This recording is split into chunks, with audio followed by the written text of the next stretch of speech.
की सुंदरता का वर्णन किया कि भगवान कितने अच्छे हैं। वरहा पीडम नटवर वपु। नटवर कौन है? नटवर क्या कहलाता है? नटवर जानते हो बच्चों आप लोग? भगवान शंकर को, भगवान को नटवर कहा गया है। लगा दो भगवान को नटवर कहा गया है, कृष्ण भगवान को। नटवर कौन है? बोले नट कहते हैं जो नृत्य करने वालों का जो गुरु है उसे कहते हैं नट। रामायण में चौपाई भी आती है, नट कृत विकट कपट खगर आया और नट सेवक ही न व्यापी माया। जिस प्रकार जो नाचने वाले होते हैं मंच पर, रंगमंच पर अभिनेता होते हैं, अभिनेतृत्व करने वाले होते हैं, तो वो रोने का भी नहीं करते हैं, हंसने का भी नहीं करते हैं। लेकिन नट सेवक ही न व्यापी माया, जो नट का सेवक होता है वो जानता है कि ये तो सब अभिनय चल रहा है, तो उसको वो माया व्याप्ति नहीं है। तो सुखदेव जी महाराज को भी ऐसा सुंदर श्लोक शिष्यों ने जाकर के वन में गाया जिसमें भगवान के स्वरूप का सुंदरता का वर्णन किया गया कि भगवान नटवर है। नर मतलब नट कहते हैं नृत्य सिखाने वालों के गुरु को, तो नट के भी वर हैं, मतलब नृत्य के गुरुओं के गुरु भी हैं। शंकर जी कौन है? शंकर जी के लिए नतावसाने नटराज राजो, शंकर जी को भी नटराज के भी राजा कहा गया, मतलब भगवान के भी जो ईश्वर है, भगवान कृष्ण के भी जो इष्ट हैं वे शंकर जी हैं। तो सुंदरता का जब ऐसा वर्णन किया है तो सुखदेव जी महाराज जो तल्लीन थे, भगवान की रूप की महिमा सुन करके इनके नेत्र खुल गए। सुखदेव ने सोचा संसार में जितना ये वर्णन हो रहा है, क्या संसार में इतना सुंदर कोई हो सकता है? अगर कोई इतना सुंदर है तो चल करके उसके दर्शन करने चाहिए। सुखदेव जी महाराज जाने लगे, लेकिन फिर सोचा अच्छा संसार में किसी को कुछ मिल जाता है तो उसका अहंकार भी आ जाता है, ऐसा ना हो ये अहंकार हो इसको स्वरूप का, तो ऐसे अहंकारी के हमें दर्शन नहीं करने। फिर से तल्लीन होने लगे। इतने में शिष्यों ने दूसरा श्लोक गाना शुरू कर दिया। कौन सा? अहो वकीयो सनकाल कूटो जिघांसया पाय यदाप्य साध्वी लेभे गतिं दातिचितां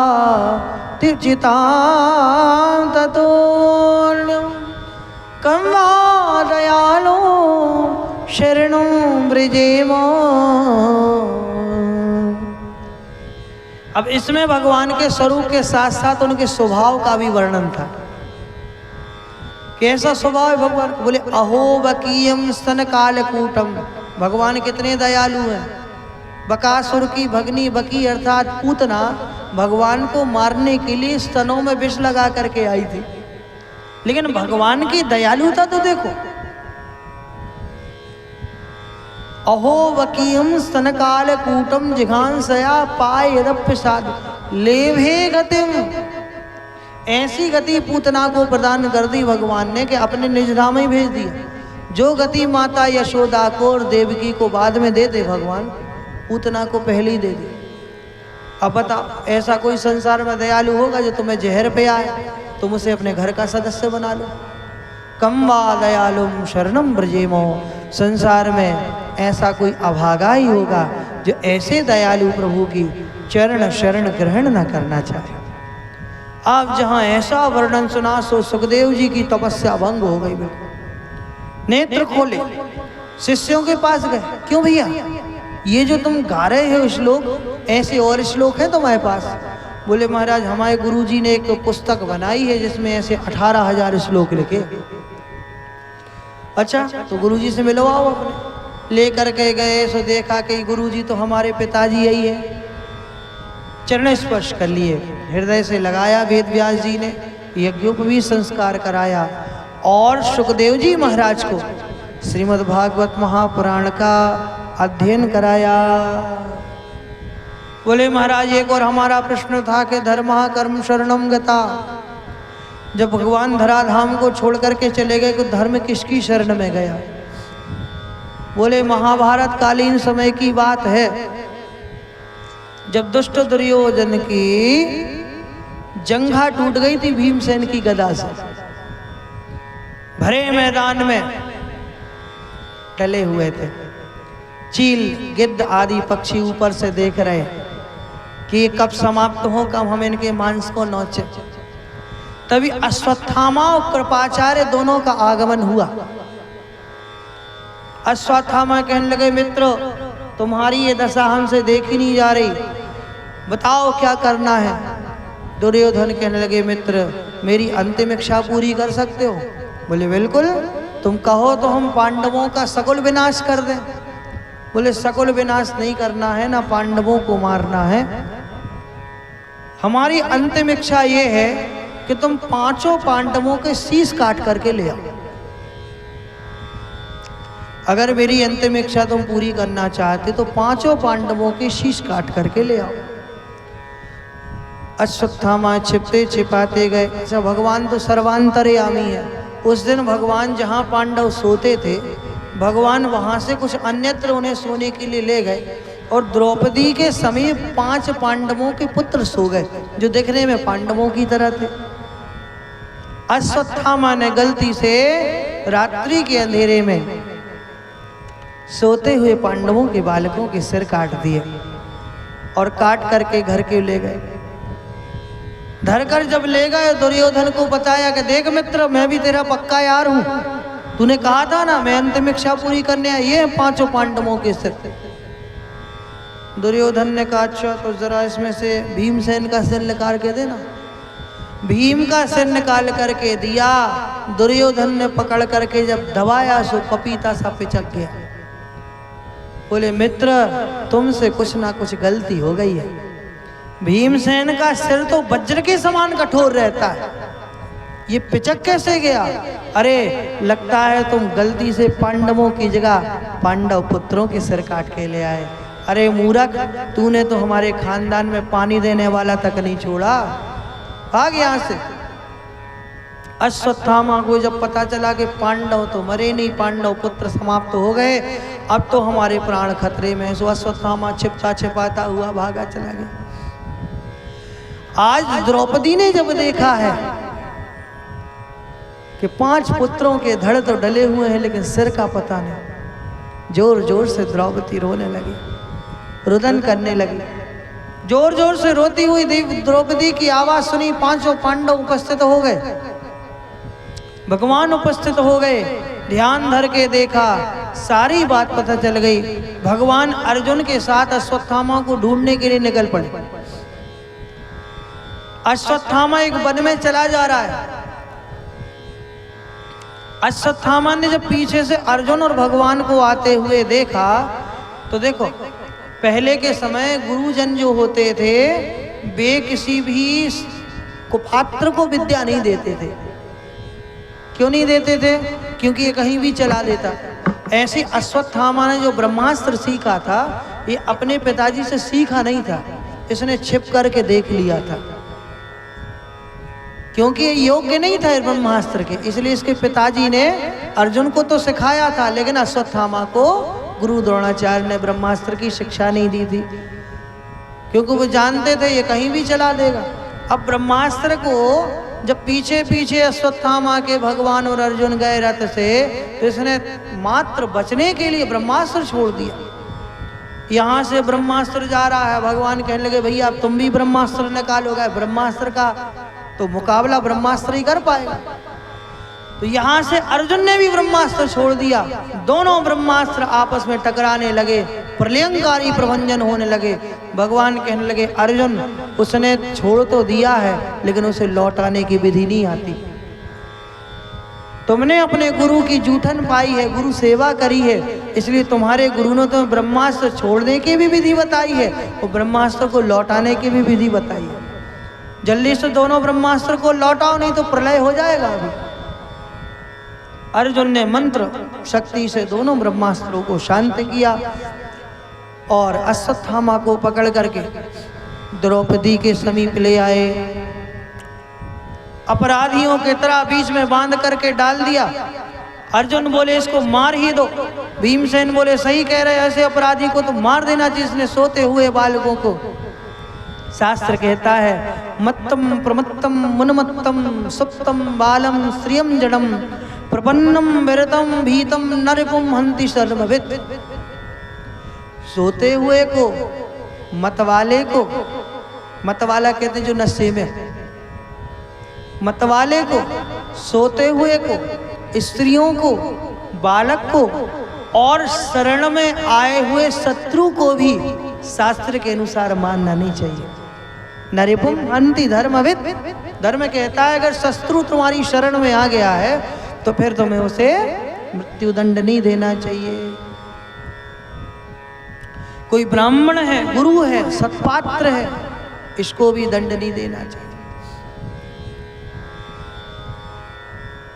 अश्वत्थामा कायरों की भांति पड़े हुए हैं, सब क्रोध में चिल्ला रहे हैं। द्रौपदी ने पता है क्या किया? द्रौपदी ने जल्दी से रस्सी खोली अश्वत्थामा की, एक ऊंचे आसन पर बिठाया, चरण स्पर्श किया, प्रणाम किया। अर्जुन ने कहा द्रौपदी तुम कहीं पुत्र के वियोग में पागल तो नहीं हो गई? जिसने तुम्हारे पुत्रों का शीश काट दिया तुम उसकी आरती पूजा कर रही हो? द्रौपदी कहने लगी लगता है आप धर्म भूल गए। गुरु का पुत्र और गुरु का नाती, 3 पीढ़ी तक गुरु के दर्शन करने चाहिए। सरहस्यो धनन वेदो सविसर्गोपसंगमा। अरे जिन गुरु द्रोणाचार्य ने आपको धनुर्विद्या का अध्ययन कराया है ये उन्हीं के तो सुपुत्र हैं। आप कैसे उनसे अपमानजनक बात कर सकते हो? भीमसेन कहने लगे अरे ऐसा थोड़ी होता है, जिसने सोते हुए बालकों को मार दिया वो कोई प्रतिष्ठा कोई सम्मान का पात्र नहीं है, ऐसे को तो मार ही देना चाहिए। युधिष्ठिर टेढ़ी नजरों में भगवान की तरफ देखने लगे। सब लोग कहने लगे प्रभु आप ही बताओ मारना चाहिए कि नहीं मारना चाहिए? तो भगवान कहते हैं ब्रह्म बंधुर नहंतव्यो आतताई बधारहण मयो वो भय माम नातो परिपायनुशासनो। भगवान क्या कह रहे हैं? भगवान कहते हैं कि देखो पांडवों, द्रौपदी बिल्कुल सही कह रही है, ब्रह्म बंधु न हंतव्यम। ब्राह्मण से गुरु से अगर कोई निंदित कार्य हो जाए तो उसको शरीर से नहीं मानना चाहिए। ब्राह्मण का, आचार्यों का, गुरुजनों का सदैव सम्मान करना चाहिए। और यहाँ तक कि ब्राह्मण का भी कर्तव्य है कि वो ब्राह्मण का सम्मान करे। क्यों? आजकल अपन प्राय कहीं जाते हैं, लोग क्या सोचते हैं अरे अब हम भी तो पंडित जी हैं, जे भी तो पंडित जी हैं, इनको प्रणाम क्यों करें, इनके चरण स्पर्श क्यों करें? जबकि शास्त्र के अनुसार ब्राह्मण को भी कर्मकांडी ब्राह्मण का सम्मान करना नितांत आवश्यक है। क्यों? क्योंकि ये हमारे सनातन धर्म के सिरमौर हैं। ये वो हैं जो हमारे धर्म को बचा करके रखे हुए हैं। अगर एक ब्राह्मण अपना जीवन सरकारी नौकरी को करने में लगा देता या व्यापार करने में लगा देता या जगह जमीन खेती पाती में लगा देता, कहो धर्म की रक्षा कौन करता प्यारे? लेकिन उसने ऐसा नहीं किया। उसने अपना संपूर्ण जीवन सनातन धर्म, सत्शिक्षा, शास्त्रों की शिक्षा को दिया है। इस नाते हमारा आपका अपितु संपूर्ण हिंदू समाज का यह कर्तव्य है कि हम अपने बीच के कर्मकांडी ब्राह्मणों का सम्मान करें। प्रेम से कहो राधे राधे। तो भगवान ने कहा द्रौपदी बिल्कुल सही कह रही है, ब्राह्मण को मारना नहीं चाहिए। लेकिन पांडव भी सही कह रहे हैं द्रौपदी, अगर अपराध क्षमा करने लायक ना हो तो अपराधी को दंड देना ही चाहिए। आप थाई बधारणा, उसे मृत्यु दंड देना चाहिए। युधिष्ठिर कहने लगे प्रभु बात तो वहीं की वहीं रही, आपकी बातें भी टेढ़ी, नाम भी टेढ़ा, मुरली भी टेढ़ी, टांगें भी टेढ़ी हैं। कम से कम बातें तो सीधी करो प्रभु। बात तो वहीं की वहीं रही। आपने कहा कि आतताई को, ब्राह्मण को मानना नहीं चाहिए, आतताई को छोड़ना नहीं चाहिए, तो बात तो वहीं की वहीं रही। भगवान ने टेढ़ी नजरों में अर्जुन की तरफ देखा कि तू कुछ बोल नहीं रहा, लगता है गीता का ज्ञान देना व्यर्थ गया। अर्जुन सब समझ गए। शास्त्र कहता है अगर ब्राह्मण से कोई निंदित कर्म हो जाए तो ब्राह्मण को शरीर से नहीं मानना चाहिए। क्यों? क्या करना चाहिए? बोले वपनम द्रविणादानो साना निर्यापणम सदा एष ही ब्रह्मबंधूना वधो नान्योसी देह का। ब्राह्मण से अगर कोई निंदित कर्म हो जाए, देखो देह से तो किसी को एक बार मारोगे, लेकिन अगर किसी का अपमान कर दिया जाए तो जब जब वो अपने अपमान को स्मरण करेगा तब तक उसे मृत्यु के समान कष्ट ही होगा। तो अगर ब्राह्मण से कोई निंदित कर्म हो जाए तो क्या करना चाहिए? शास्त्र कहता है वपनम, उसका सिर मुंडित कर देना चाहिए।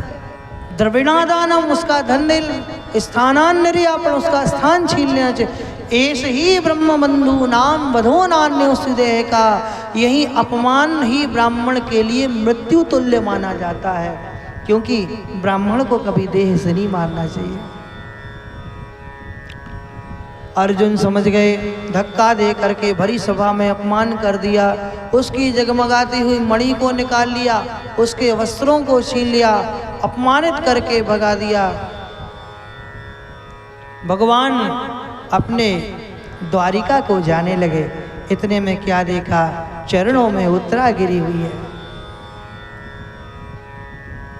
ध्यान से देखा, उत्तरा से पूछा क्या कष्ट है? बोले महाराज मुझे ऐसा लग रहा है जैसे कोई मेरे गर्भ को नष्ट करने का प्रयास कर रहा है। पांडवों ने अपने तरफ आते हुए 5 अग्नि के बाण देखे, क्योंकि ये अश्वत्थामा इतना अज्ञानी था कि इसने जो है जैसे ही अपमान हुआ, पहले तो इसने रक्षा के लिए ब्रह्मास्त्र चलाया था, लेकिन जैसे ही इसका अपमान कर दिया अर्जुन ने तो इसने गुस्से में फिर से ब्रह्मास्त्र चला दिया। भगवान ने ध्यान धर के देखा, ब्रह्मास्त्र चला हुआ है। भगवान ने सुदर्शन चक्र को प्रकट करके उत्तरा की रक्षा में नियुक्त कर दिया और आगे चल के वहीं परम आदरणीय परीक्षित हुए। अच्छा, कई लोग कहते हैं देखो जिसके गर्भ में अग्नि प्रकट हो जाए क्या उसका शिशु बच पाएगा? वो तो समाप्त हो जाएगा। तो शास्त्र में लिखा है, विद्वान कहते परीक्षित तो समाप्त ही हो चुके थे, लेकिन भगवान स्वयं एक रूप से परीक्षित बन करके गर्भ में प्रकट हुए। भगवान ने परीक्षित को दर्शन दिए। जब उस अग्नि की ज्वाला से परीक्षित के नेत्र बंद हो गए थे, शरीर काला पड़ गया था और मृत्यु हो गई थी, भगवान ने दिव्य दर्शन दिए। तो भगवान के दिव्य दर्शन से परीक्षित में पुनः प्राण आ गए। परीक्षित का जन्म हुआ, यथायोग्य लाला पालन करके पांडव स्वर्गारोहण किया और उत्तर की पुत्री इरावती के साथ इनका विवाह हुआ। 10 पुत्र उत्पन्न हुए। एक समय परीक्षित अपने राजपाठ में घूम रहे थे, इन्होंने क्या देखा कि काले रंग का शूद्र एक गाय को एक बैल को मार रहा है। ध्यान धर के परीक्षित ने देखा तो समझ में आया कि ये जो बैल है ये धर्म है और ये जो गाय है ये पृथ्वी है और ये जो काला शूद्र है ये कली काल है, कलयुग है। तलवार निकाल करके मारने को दौड़े से वो चरणों में गिर पड़ा। बोले महाराज पाही माम रक्ष माम, रक्षा करो हमारी। क्या कर रहे हो? ये भगवान की प्रिया गाय को, भगवान के स्वरूप धर्म को तुम मार रहे हो। अच्छा, 4 चरण थे धर्म के, एक एक करके उसने सभी चरणों पर प्रहार किया। सत्यः शोषम दया दानम।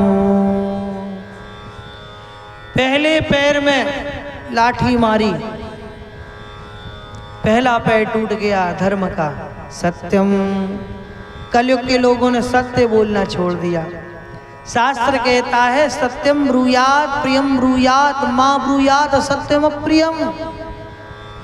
सत्य बोलो, प्रिय लगने वाला बोलो, अप्रिय और असत्य मत बोलो। जीवन में सदैव सत्य बोलना चाहिए। भगवान का नाम भी सत्य नारायण चलता है ना। जीवन में सदैव सत्य बोलना चाहिए, लेकिन कभी कभी ऐसा अवसर आ जाता है कि बगैर झूठ बोले काम ही नहीं चलता। बोलो राधे राधे। तो शास्त्र कहता है 5 स्थान पर झूठ बोलने का पाप नहीं लगता। वे कौन कौन से स्थान है, ध्यान पूर्वक सुनना। पहला स्थान, कन्या विवाह समये वृषभाक्य तोयम। शास्त्र कहता है किसी कन्या का विवाह हो रहा हो और उस कन्या के विवाह में, कन्या कार्य में किसी प्रकार का कोई विघ्न उत्पन्न हो रहा हो, क्योंकि कन्या कार्य यज्ञ समाना, कन्या का जो कार्य है वो यज्ञ की उपाधि दी गई उसको शास्त्रों में। अगर आपने किसी कन्या का कार्य संवार दिया तो समझो आपको यज्ञ करने का पुण्य मिल गया। इसलिए किसी कन्या के कार्य में कोई विघ्न उत्पन्न हो रहा है और आपको लग रहा है कि थोड़ा सा झूठ बोलने से यह कन्या कार्य संभल जाएगा, कोई कन्या सतपति को प्राप्त हो जाएगी। शास्त्र कहता है अगर आपके थोड़ा सा झूठ बोलने से कन्या कार्य समझ जाता है तो यहाँ पर झूठ बोलने का पाप नहीं। दूसरा स्थान, स्वयं प्राण संकट समये। स्वयं के प्राण संकट में हो और अपन देखो उतने तपस्वी तो है नहीं सत्यवादी हरिश्चंद्र की तरह। शास्त्र कहता है अगर स्वयं के प्राण संकट में आ जाए और आपको लग रहा है कि आज तो सत्यवादी हरिश्चंद्र बने तो आज तो घींच ही कट जाएगी, तो ऐसे स्थान पर बाद में पश्चाताप करते हुए उस समय थोड़ा सा झूठ बोल करके प्राणों को बचा लिया जाए तो शास्त्र कहता है यहाँ पर भी झूठ बोलने का पाप नहीं। तीसरा स्थान, बोले संत ब्राह्मण गौ कन्या, इन पर संकट आया हुआ हो, किसी भी निरपराध को मारा जा रहा हो।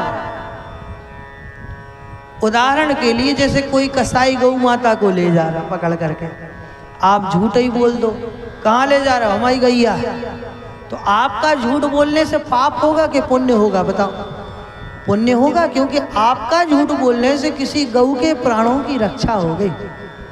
उसी प्रकार संत ब्राह्मण गौ कन्या इन पर संकट आया हुआ हो और इनकी रक्षा करने के लिए, इनके मान सम्मान को, प्राण को बचाने के लिए अगर आपने थोड़ा सा झूठ बोल दिया तो शास्त्र कहता है यहाँ पर भी झूठ बोलने का पाप नहीं। चौथा स्थान है हास परिहास समये। किसी स्थान पर हंसी मजाक हो रहा हो, अब हंसी मजाक के जो चुटकुले होते हैं वो तो प्रायः काल्पनिक और झूठे ही होते हैं, है ना? होते कि नहीं होते? हंसी मजाक जब किया जाता है, मन विनोद किया जाता है तो वो झूठे ही होते हैं, सच्चे तो होते नहीं है। 100 में से 99.9% झूठे ही होते हैं। जैसे कि 2 दोस्त थे, हम आपको बताएं, 2 दोस्त थे, सो रहे थे, एक ने सपना देखा। क्या सपना देखा?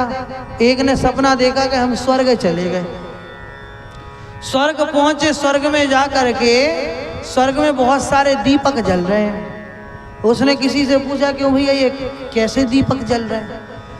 बोले ये सबके नाम के दीपक हैं, जिस दिन जिसके नाम का दीपक बुझ जाता है उसको हम धरती से जाके उठा लाते हैं। तो इसने सपने में क्या देखा कि जिस दीपक पे हमारा नाम लिखा है उसमें तो तेल कम है, माने बुझने वाला। तो सपने ही में वो उंगली से तेल बढ़ाने लगा अपने दीपक का। अब ये तो सोते हुए हरकत कर रहा था, तो उसका बगल में जो दोस्त सो रहा था उसने एक घुमा के मारा उसको। जब वो उठा बोले क्यों भैया क्यों मारा? अब ये तो स्वप्न देख रहा था, स्वप्न में ऐसे ऐसे ऐसे ऐसे हरकत कर रहा था, बगल में दोस्त सो रहा था उसके। उठा बोले क्यों भैया तुमने क्यों मारा हमें? बोले तुमने पहले हमारे कान में उंगली डाली, बोले फिर तुमने हमारी आंख में उंगली डाली, फिर तुमने हमारे मुंह में उंगली डाली, फिर तुमने हमारी नाक में उंगली डाली। कहने लगे फिर वो वही नाक वाली उंगली तुम फिर मुंह में डाल रहे थे। तो ऐसे हास परिहास समये, शास्त्र कहता है हंसी मजाक के समय अगर झूठ बोल दिया जाए और किसी का मन विनोद करने के लिए थोड़ा सा झूठ को, झूठा किस्सा, कोई झूठा वाकिया, कोई झूठा इंसिडेंट सुना दिया जाए तो उससे शास्त्र में कोई अपराध नहीं, उसका कोई पाप नहीं। 5वां स्थान कला समये। किसी स्थान पर कला हो रहा हो, झगड़ा हो रहा हो आप देख रहे हो कि यहाँ खूब झगड़ा हो गया और यहाँ जाकर के हम सत्यवादी बने, तो वो झगड़ा और उग्र रूप धारण कर लेगा, आग में घी का काम करेगा। तो शास्त्र कहता है यहाँ पर तुम्हारा थोड़ा सा झूठ बोलने पर दो पक्षों में अगर मैत्री हो जाए, दो शत्रु मित्र हो जाए, झगड़ा शांत हो जाए, तो यहाँ पर भी झूठ बोलने का पाप नहीं लगता। बाकी और सब जगह झूठ का पाप लगेगा भैया। इसलिए जीवन में प्रयास करना, सत्यम ब्रूयात् प्रियम ब्रूयात् मा ब्रूयात् सत्यम प्रियम। सत्य बोलो, प्रिय लगने वाला। लोग कहते हैं ना पंडित जी ऐसा कोई मंत्र बताओ कि सम्मोहन हो जाए, वशीकरण हो जाए, सब हमारे बस में हो जाए। तो भैया लिख लो, हम बताए दे रहे हैं मंत्र। वशीकरण एक मंत्र है, तज दे वचन कठोर। सबको बस में करने का एक ही मंत्र है, कठोर वचन छोड़ दो, सबसे मीठा बोलना शुरू कर दो, अपने आप सब आपके वशीभूत हो जाएंगे। शास्त्र क्या कह रहा है? सत्यम ब्रूयात् प्रियम ब्रूयात् है। एक तो सत्य बोलना है, दूसरा प्रिय बोलना है। अब ये दो ही चीजें पूर्व पश्चिम है कि नहीं है? जो सत्य होता है वो प्रिय नहीं होता, सत्य तो कड़वा होता है, और जो मीठा होता है वो सत्य नहीं होता। प्रेम से बोलो राधे राधे। तो है तो कठिन, लेकिन जो पालन कर ले सो वो सुखी है। तो उस शूद्र को जब मारने लगे तो वो चरणों में गिर पड़ा, बोले महाराज हम तो कलयुग हैं और हमारे तो समय में ये सब होना है। सत्य रूपी पैर को उसने तोड़ दिया था, लोगों ने सत्य बोलना छोड़ दिया। दूसरे पैर में उसने लाठी मारी परीक्षित के सामने, तो दूसरे पैर का नाम है शौच। शौच कहते हैं पवित्रता का। जैसे ही उन्हें शौच रूपी पैर को तोड़ा धर्म के, तो लोगों के घर से, प्रांत से, शहर से, गली से, मोहल्लों से स्वच्छता चली गई, पवित्रता चली गई। पहले हमारे घर के गली मोहल्ले कितने साफ रहा करते थे, है ना। हमारे तो आदरणीय प्रधानमंत्री परम आदरणीय नरेंद्र मोदी सफाई अभियान भी चलाया था। लोग मानते कहाँ, कचरा जहाँ फेंकना सो फेंकना। तो लोगों के घर से स्वच्छता चली गई। पहले घर के जैसे जो कोने होते थे वैसा उसका नाम होता था। जैसे घर के कोने का नाम होता था रसोई घर, अर्थात घर के जिस स्थान में पवित्रता का सबसे ज्यादा रस भरा हुआ हो उसे कहते थे रसोई घर। लेकिन अब क्या कहते हैं? किचन। हाँ, घर के जिस स्थान में सबसे ज्यादा किचकिच होती हो उसे कहते हैं किचन। प्रेम से कहो राधे राधे। जब तक लोगों ने चप्पल उतारकर किचन में, रसोई घर में जाना नियम बनाया था कि घर के अंदर आए चप्पल बाहर, लेकिन अब नियम क्या है? अब आज की बहुएं कुछ तो बहुत अच्छी हैं, संस्कारित आती हैं, लेकिन कुछ बहुएं ऐसी कि बनबेसरी चप्पलें पहन के चाय बनाती हैं। प्रेम से कहो राधे राधे। बोले महाराज जी तो घर की चप्पलें हैं। अच्छा, घर की चप्पलें भी रहती हैं, बहुत बढ़िया। हमारे शास्त्रों के अनुसार घर के अंदर वास्तु का वास होता है। वासुदेव कौन होते? बोले जिस स्थान पर आप रह रहे हो, आप जानते हो कि आज से 50 वर्ष पहले वहां क्या था? नहीं जानते। हो सकता है 50 वर्ष पहले कोई मरा हो, कोई दफन हुआ हो। और जिस तरह से मुगल कालीन समय में हमारे हिंदू बेटियों का, हिंदुओं का, संतों को, ब्राह्मणों का वध किया गया है, उस हिसाब से प्रत्येक भूमि शमशान भूमि हो सकती है। अगर आप इतिहास पढ़ेंगे, जैसे संहार किया गया है तो प्रत्येक भूमि को शमशान। तो शास्त्र कहता है इसीलिए प्रत्येक स्थान में रहने से पहले उस जगह का शोधन कर लेना चाहिए, उस स्थान के वास्तु का पूजन कर लेना चाहिए। घर में बहुत सारी समस्याएं वास्तु दोष की वजह से होती हैं, और कभी कभी ऐसा होता है कि छोटी सी बीमारी नागपुर कानपुर तक हुआ है, ठीक नहीं हो रही, और गांव में किसी वैद्य की चवन्नी की चटनी में ठीक हो गई। वैसे वास्तु दोष के भी छोटे छोटे उपाय हैं। अब वास्तु दोष घर में है ये जाने कैसे? पहली बात 5 मिनट का और फिर अपन का प्रसंग पे आगे बढ़ेंगे। घर में वास्तु दोष है ये जाने कैसे? पहला, अगर आपके घर में अत्यधिक काई लग रही है, काई जानते हो काई, अगर आपके घर में अत्यधिक काई लगी हुई है, समझ लेना घर के अंदर वास्तु दोष है। दूसरा, प्रतिदिन साफ करने के बाद भी संजा टाइम फिर से मकड़ी जालो बना लेवे, और ऐसा वैसा नहीं, अच्छा बड़ा जाला बना लेवे, समझ लेना घर में वास्तु दोष है। तीसरा, भोजन करवे बैठे हो लड़ाई हो जाए, भोजन करने बैठे हो और उसी समय लड़ाई हो जाए, सुख से भोजन भी नहीं कर पाओ, समझ लेना घर के अंदर वास्तु दोष है। अब आप कहोगे पंडित जी आपने दोष तो बता दिया, अब दोष को दूर करने का उपाय और बता, तो उपाय भी बतला देते हैं। पहला, अगर आपको लग रहा है कि हमारे घर में वास्तु दोष है, तो आपको चाहिए किसी योग्य और विद्वान ब्राह्मण से ओम वास्तुस्पतये नमः इस मंत्र का जाप करवाएं। कितना? कम से कम 46,000 और अधिक से अधिक 1.25 लाख वास्तु मंत्र का जप करवाएं।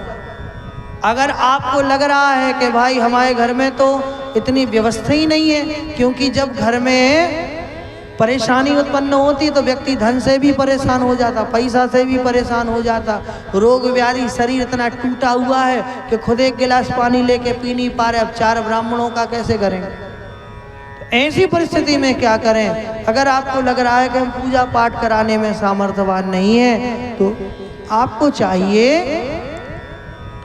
घर के मुख्य द्वार पर एक मगर का चित्र लगाएं। मगर जानते हो?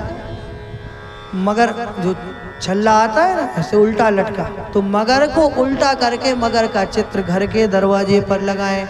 एक तुलसी का वृक्ष लगाएं, ऐसी जगह तुलसी का वृक्ष लगाएं कि घर में घुसते हुए और घर से बाहर निकलते हुए दर्शन हो। इतना मात्र करने से आपका वास्तु दोष 50% ठीक हो जाएगा। प्रेम से कहो राधे राधे। बाकी 50% वो भी बताए देते हैं। आपको चाहिए, अगर हमारे घर में वास्तु दोष है आपको लग रहा है, तो आपको चाहिए कि श्वेत गाय का, जो श्वेत रंग की गौ माता होती है वत्स सहित, ऐसी नहीं जिनका बछड़ा हुआ, जो दूध देने वाली श्वेत गाय हो, ऐसी गाय का गोबर लेकर के घर के बाहर और जितना संभव हो सके घर के अंदर गोबर लीपें और गाय को लेकर के प्रत्येक कक्ष में एक बार थोड़ा थोड़ा सा फिरा दें। ऐसा करने से अगर आपने ये 2 ही उपाय कर लिए तो 100% वास्तु दोष समाप्त हो जाएगा। और अगर स्थान की वजह से किसी प्रकार से कोई बाधा आ रही, क्योंकि स्थान की बड़ी महिमा है, आपने देखा हो कई जगह देख के बड़ा अच्छा लगता है, कई जगह देख के ऐसा लगता है हे भगवान ये भूत बंगला कहाँ से आ गया है। तो स्थान में अंतर होता है, स्थान से भी ऊर्जा निकलती है। वास्तु दोष के अनुसार घर का जो अग्नि कोण है पूरब दिशा से दक्षिण तरफ, दाहिने हाथ जो अग्नि कोण है ये ऊर्जा का केंद्र है, यहाँ से ऊर्जा आती है। तो हमें चाहिए कि अगर आपको घर में